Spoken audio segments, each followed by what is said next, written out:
で海外に行く友達がいるんですけど、その人が英語も分かんないそのなんかコミュニケーションところの国の人が自分がつけてたストラップ見て SAO って言ったって。本当世界で今日の配信もむちゃくちゃみんな楽しみにしてるんで。じゃあこの画面の向こうで SAO ってね。I know that Sword Art Online has its detractors, but yeah, you can't deny it. That was funny.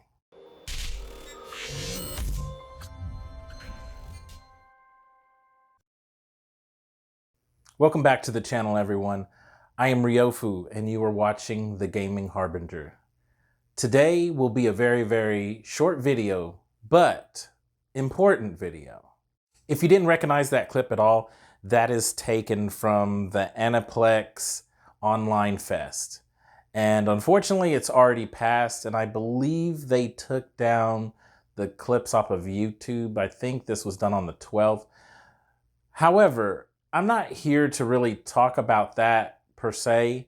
I mean, the general gist is that I thought it was pretty good. I'm actually quite surprised, but it is to just present an awareness to online conventions, because I was aware of them, but this one wasn't anything like I expected. In fact, it was better than what I expected.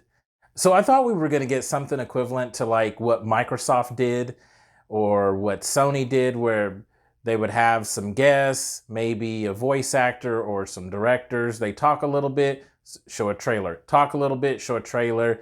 This would go ad nauseum for about an hour or an hour and a half, and then it's over. So instead, what we have is like a panel would be done the way a typical panel would be done. They'd have an hour or they'd have an hour and a half.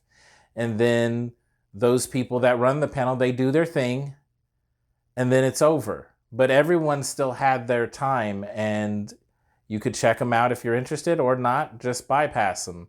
And I know some people are going to hear this and be like, really? That should have been a given, duh.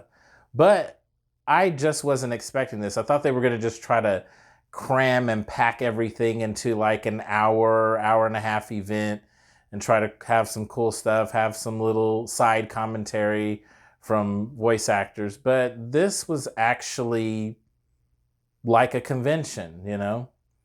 Now, I will say, obviously, there is one caveat. So let's say if you're a heavy cosplayer, you know, you're ride or die, you know, you have 3 or 4 cosplay designs that you do, or let's say you're a gamer and you enter a crap ton of tournaments, or let's just say you're that guy, which there's a lot of them, and gals, and you spend 6 hours a day. And if it's a 4-day convention, yes, you're in there 24 hours in the dealer's room. Yes, this is not for you. Absolutely not. But I think this could be fun for people that enjoy learning more about just the interactions and stuff about voice actors and directors, just how they internalize things working on a project or whatever.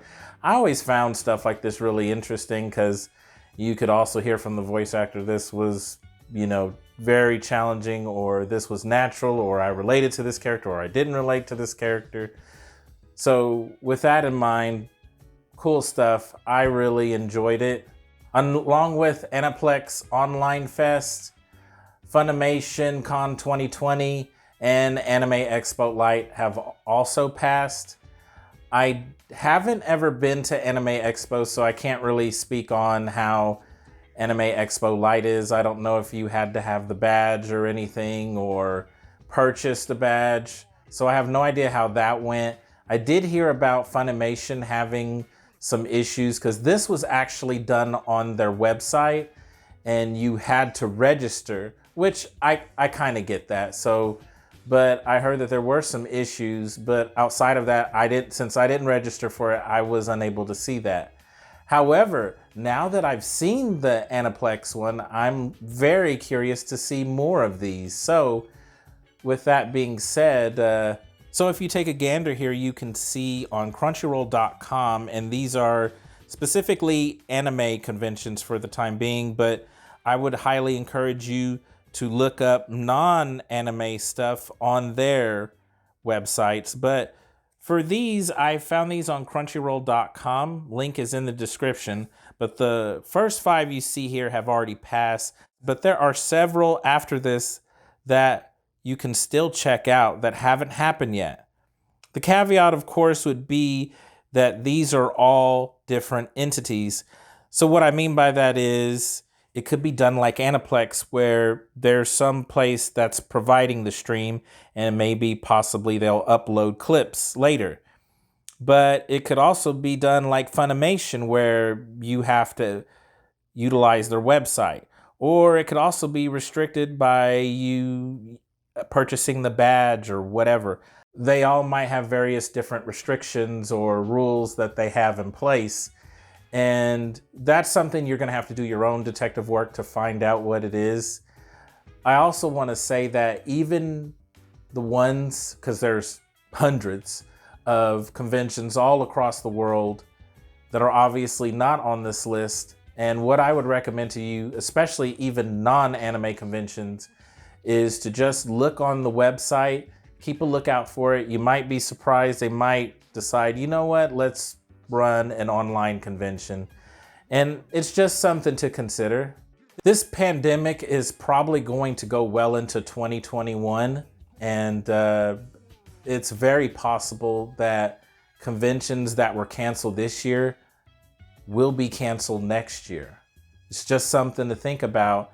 And I think these online conventions, don't get me wrong, I prefer to have the social interactions and the one-on-one experiences with people, and of course awesome concerts and stuff like that. So this will never replace going to a real convention, but it still gives us a little time to hang out and watch our favorite VAs or directors talk about their experiences working on an anime. And hopefully some things will be able to go back to normal. We will have some conventions, but if we continue in the direction that we're going with this pandemic, I would not be surprised if the same conventions that had to shut down this year will have to shut down next year.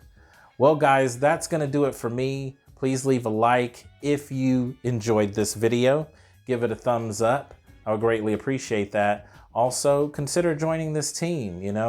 We do stuff like this all the time, and we will continue to cover more anime convention nonsense because, obviously this pandemic has hugely affected that. So I will continue to provide more information on that. And as always, I'll see you in the next video. 幕を開け、この7月に最終章を迎えようとしていますと。エッセイエッセイ、違う、いいんですよ。ユーザーの気持ちは今やらなくていい。